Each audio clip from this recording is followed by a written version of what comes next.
Ration দুর্নীতির তদন্তে গিয়ে শুক্রবার সাত সকালে সন্দেশখালীর সার্ভেরিয়ার তৃণমূল নেতা শাহজাহান শেখের অনুগামীদের হাতে বেধড়ক মার খেয়েছেন ইডির অফিসাররা। ইডির অফিসাররাই খেয়ে গেল মার তৃণমূল নেতা শাহজাহান শেখের অনুগামীদের হাতে। এজলাসে বসেই এ খবরটা জানতে পেরে কড়া পর্যবেক্ষণ জানিয়েছেন কলকাতা হাইকোর্টের বিচারপতি অভিজিৎ গাঙ্গুলি।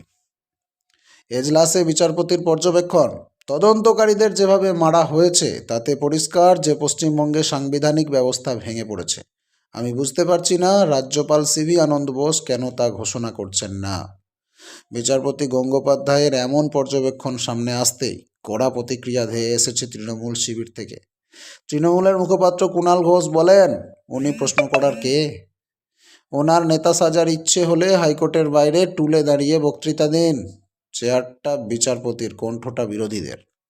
এরপরই সরাসরি বিচারপতি গাঙ্গুলির উদ্দেশ্যে কুণাল বলেন, এরকম কয়েকজন বিচারপতির জন্যই বিচার ব্যবস্থার নিরপেক্ষতা নিয়ে প্রশ্ন উঠছে। উনি মুখোশ পরে কেন খেলছেন? ঢাল হিসেবে বিচারপতির চেয়ারটাকে ব্যবহার করবেন না, আড়াল থেকে বেরিয়ে আসুন, মুখোমুখি লড়াই করুন। আগামী 7ই জানুয়ারি ব্রিগেডের ডিওয়াইএফআই এর ব্রিগেড সমাবেশ রয়েছে। কটাক্ষের সুরে কুণাল বলেন, বিচারপতির সামনে বসে এই ধরনের মন্তব্য করা যায় না। আমি মনে করি এই ঘটনার পর প্রধান বিচারপতির উচিত ওকে হাইকোর্ট থেকে বের করে রবিবার সিপিএমের ব্রিগেডে ছেড়ে দিয়ে আসা।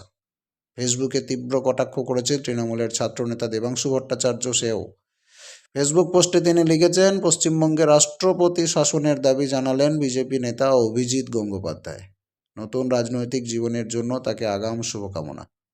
দলের অন্যতম মুখপাত্র বিশ্বজিৎ দেব তিনি বলছেন, বিচারপতি গঙ্গোপাধ্যায় হাইকোর্টের চেয়ারে বসে যেভাবে রাষ্ট্রপতি শাসনের দাবি জানিয়েছেন তা সংবিধানকে অপমান করার শামিল।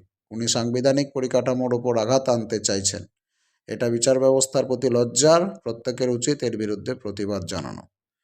সূত্রের খবর, বিচারপতির এমন মন্তব্যের প্রতিবাদে হাইকোর্টে রিজু হতে চলেছে একাধিক জনস্বার্থ মামলা। দর্শক, বিচারপতি গঙ্গোপাধ্যায় কি এমন অন্যায় করেছেন যার পরিপ্রেক্ষিতে এই ধরনের ধেয়ে আসছে? আপনার মতামতটা অবশ্যই কমেন্ট করে জানান। আপনি কি ভাবছেন? নির্ভয়ে আপনার মতামত কমেন্ট করুন। পরবর্তী আপডেট পেতে নজর রাখুন স্মার্ট দুনিয়ায়।